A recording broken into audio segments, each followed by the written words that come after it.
ওসমান হাদি তো শেষ, কই দিন মনে রাখবা, কই দিন তার কথা বলবা। তারপর তো আমরাই দেশে আসবো, দেশের ফুল কন্ট্রোল নিব, তখন পাবলিক স্লোগান দিবে ফয়সাল ভাই, ফয়সাল ভাই। শরীফ ওসমান হাদিকে শেষ করে দেওয়ার এই মিশনে এবার একে একে সামনে আসছে পর্দার আড়াল থেকে নেতৃত্ব দেওয়া এই মাস্টারমাইন্ডরা। শুটার ফয়সাল করিম মাসুদকে কাজে লাগিয়ে হাদিকে শেষ করার এই মাস্টার প্ল্যানে তদন্তে উঠে এসেছে ঢাকার দক্ষিণ কেরানীগঞ্জের সাবেক উপজেলা চেয়ারম্যান শাহিন আহমেদ ওরফে শাহিন চেয়ারম্যানের নাম। গোয়েন্দা সংস্থার ভাষা অনুযায়ী অর্থ ও অস্ত্র দুটোর ব্যবস্থাপনাতেই তার সরাসরি ভূমিকা ছিল। জুলাই অভ্যুত্থানের সম্মুখ্য সারির সংগঠক ও ইনকিলাব মঞ্চের আহ্বায়ক শরীফ ওসমান হাদির হত্যাকাণ্ডের তদন্তে আরও জানা গেছে যে শাহিন চেয়ারম্যান একা ছিলেন না, তার সঙ্গে নিষিদ্ধ ঘোষিত ছাত্রলীগের সাবেক কয়েকজন নেতার সম্পৃক্ততার প্রাথমিক তথ্য মিলেছে। থেকে সাজিয়েছিলেন পুরো হত্যার ঘটনার পরিকল্পনা, ছিলেন কিলিং মিশন বাস্তবায়নে অর্থ এবং অস্ত্রের যোগানদাতাও। সামনে এসেছে হাদি হত্যার পেছনে থাকা মাস্টারমাইন্ডের সহযোগীর নামও। এবার এই হত্যাকাণ্ড নিয়ে গোয়েন্দাদের হাতে এসেছে চাঞ্চল্যকর কিছু তথ্য। গোয়েন্দা প্রতিবেদনে মাস্টারমাইন্ড হিসেবে ঢাকার কেরানীগঞ্জ উপজেলার সাবেক চেয়ারম্যান শাহিন আহমেদ ওরফে শাহিন চেয়ারম্যানের নাম উঠে এসেছে। গোয়েন্দা সংস্থার দায়িত্বশীল একটি সূত্র জানায়, শাহিন চেয়ারম্যান ছাড়াও হত্যাকাণ্ডের সঙ্গে জড়িত সন্দেহে নিষিদ্ধ ঘোষিত সংগঠন গোপালগঞ্জ জেলা ছাত্রলীগের সাবেক সভাপতি আব্দুল হামিদকে হন্যে হয়ে খুঁজছে পুলিশ। প্রাপ্ত তথ্য অনুযায়ী হাদির ওপর হামলার পর ঘাতকদের ঢাকা থেকে সীমান্ত পর্যন্ত পালিয়ে যেতে সহায়তা করেন এই হামিদ। জুলাই বিপ্লবে শরীফ ওসমান হাদির ভূমিকা এবং গত বছর 5 আগস্টের পর থেকে তার বিভিন্ন বক্তব্য এই সামগ্রিক কর্মকাণ্ডে ফ্যাসিস্ট আওয়ামী লীগ চরম ক্ষুব্ধ ছিল। বিশেষ করে হামলার পর হামলাকারীদের পালিয়ে যেতে সহায়তা করেছেন গোপালগঞ্জ জেলা ছাত্রলীগের সাবেক সভাপতি আব্দুল হামিদ।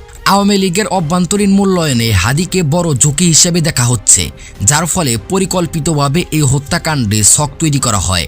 শাহিন চেয়ারম্যান বর্তমান সীমান্ত পেরিয়ে ভারতে অবস্থান করেছেন এবং বিভিন্ন অ্যাপ ব্যবহার করে দেশে থাকা স্লেয়ার স্লেপের সদস্যদের সঙ্গে যোগাযোগ করে এই পরিকল্পনা বাস্তবায়ন করেছেন বলে ডিবি পুলিশ ধারণা করেছে। মঞ্চের মুখপাত্র ও জুলাই অভ্যুত্থানের অগ্রসারী সংগঠক শরীফ ওসমান হাদি হত্যাকাণ্ডের নেপথ্যে জড়িত মূল পরিকল্পনাকারীর পরিচয় নিয়ে তদন্তের নতুন তথ্য সামনে এসেছে। গোয়েন্দা সংস্থার অনুসন্ধানে ঢাকার কেরানীগঞ্জ উপজেলার সাবেক চেয়ারম্যান শাহিন আহমেদ, যিনি শাহিন চেয়ারম্যান নামে পরিচিত, এই হত্যার প্রধান সমন্বয়কারী হিসেবে চিহ্নিত হয়েছেন। তদন্ত সংশ্লিষ্ট সূত্রগুলো জানায়, হত্যাকাণ্ড বাস্তবায়নের জন্য প্রয়োজনীয় অর্থ ও অস্ত্রের ব্যবস্থাপনায় সরাসরি ভূমিকা ছিল শাহিন আহমেদের। শুধু তাই নয়, এই ঘটনায় তার সঙ্গে আরও কয়েকজন সহযোগীর সংশ্লিষ্টতার তথ্য পাওয়া গেছে, যাদের মধ্যে নিষিদ্ধ ঘোষিত ছাত্রলীগের কয়েকজন নেতা রয়েছেন। গোয়েন্দা সংস্থার দায়িত্বশীল একটি সূত্র এসব তথ্য নিশ্চিত করেছে।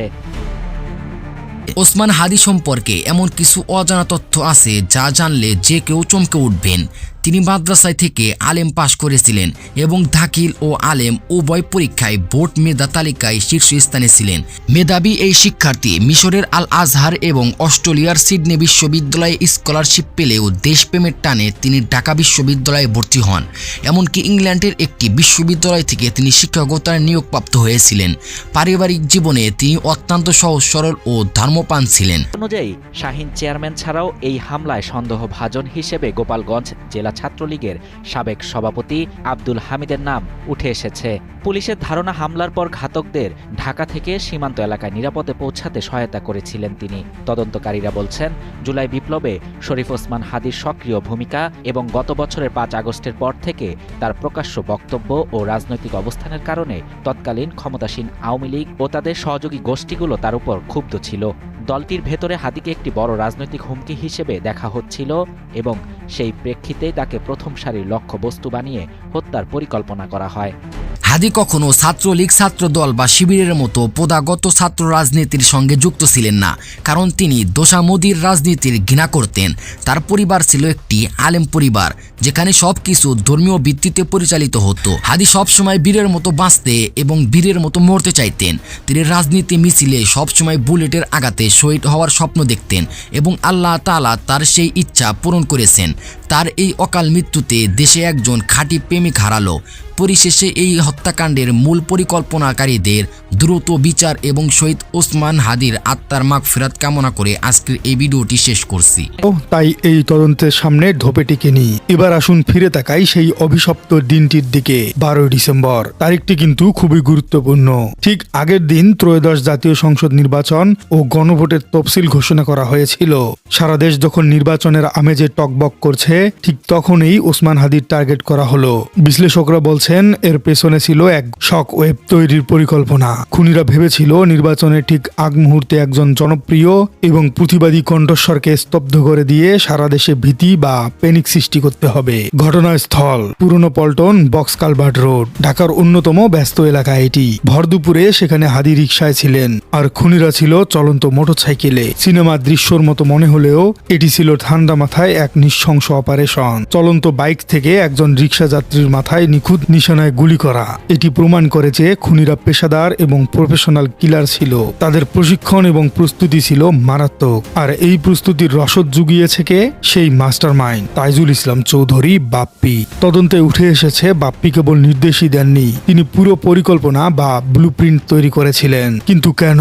কারণ শহীদ ওসমান হাদি ছিলেন নিষিদ্ধ ঘোষিত বা ক্ষমতাচ্যুত ফেসিবাদের বিরুদ্ধে এক মূর্ত প্রতীক। বাপ্পিরা ভেবেছিলেন হাদিকে সরিয়ে দিলেই বুঝি তাদের হারানো ক্ষমতা বা প্রভাব আবার ফিরে আসবে। একেই বলে বোকার স্বর্গে বাস করা। তারা বুঝতে পারেনি যে হাদির মৃত্যু হতে পারে, কিন্তু তার আদর্শের মৃত্যু নেই। হাদির রক্ত উল্টো তাদের পতনের কফিনের শেষ পেরেকটি ঠুকে দিয়েছে। আজ পুলিশ 17 জনের বিরুদ্ধে চার্জশিট দাখিল করেছে। এটি কেবল একটি আইনি নথি নয়, এটি বাংলাদেশের রাজনৈতিক দুর্বৃত্তায়নের বিরুদ্ধে এক ঐতিহাসিক দলিল। অভিযুক্তদের মধ্যে 12 জন গ্রেপ্তার হয়েছেন, বাকি 5 জন এখনো পলাতক। প্রবাদ আছে, আইনের হাত অনেক লম্বা। আজ হোক বা কাল হোক এই 5 জনকেও কাঠগড়ায় দাঁড়াতে হবে। তবে এই চার্জশিট দাখিলের মধ্য দিয়ে একটি বিষয় প্রতিষ্ঠিত হলো, অপরাধী যত প্রভাবশালী হোক না কেন, যত বড় রাজনৈতিক নেতা বা কাউন্সিলর হোক না কেন, নতুন বাংলাদেশে বিচারের ঊর্ধ্বে কেউ নয়। হাদির পরিবার 14 ডিসেম্বর পল্টন থানায় যে মামলাটি করেছিলেন তা আজ হত্যার বিচার চাওয়ার এক জাতীয় দাবিতে পরিণত হয়েছে। প্রথমে ঢাকা মেডিকেল, পরে এভার কেয়ার এবং শেষে সিঙ্গাপুর। হাদিকে বাঁচানোর জন্য শেষ চেষ্টার কোনো ত্রুটি ছিল না। 15 ডিসেম্বর যখন তাকে এয়ার অ্যাম্বুলেন্সে তুলে নেওয়া হয় তখন পুরো জাতি প্রার্থনায় মগ্ন ছিল। কিন্তু 18 ডিসেম্বর তার মৃত্যু সংবাদ আমাদের জানিয়ে দেয় যে রাজনীতি কতটা নিষ্ঠুর হতে পারে। পরিশেষে একটি কথাই বলবো, তাইজুল ইসলাম চৌধুরী বাপ্পি বা ফয়সাল করিম মাসুদরা হয়তো ভেবেছিল তারা ধরাছোঁয়ার বাইরে থাকবেন, কিন্তু তারা ভুলে গিয়েছিলেন ধর্মের কল বাতাসে নড়ে। হাদি হত্যাকাণ্ডের বিচার প্রক্রিয়া এখন চূড়ান্ত পরিণতির দিকে এগোচ্ছে। আমরা আশা করব আদালত দ্রুততম সময়ে এই চার্জশিট আমলে নিয়ে দৃষ্টান্তমূলক শাস্তির ব্যবস্থা করবে, যাতে ভবিষ্যতে আর কোনো মায়ের বুক খালি না হয়। শহীদ শরীফ ওসমান হাদি আজ আমাদের মাঝে নেই, কিন্তু তার রেখে যাওয়া আদর্শ এবং সাহসিকতা আমাদের পথ দেখাবে। ইনকিলাব মঞ্চের এই লড়াই এবং ন্যায় বিচারের এই সংগ্রাম অব্যাহত থাকুক। মামলার পরবর্তী আপডেট এবং পালাতক আসামিদের গ্রেপ্তারের খবরের জন্য চোখ রাখুন আমাদের চ্যানেলে। প্রিয় দর্শক, আপনার কি মনে হয় বাপ্পি কি আসলেই মাস্টারমাইন্ড, নাকি পুলিশ তাড়াহুড়ো করে এই চার্জশিট জমা দিয়েছে? কমেন্টে জানিয়ে দিন আপনার মূল্যবান মতামত।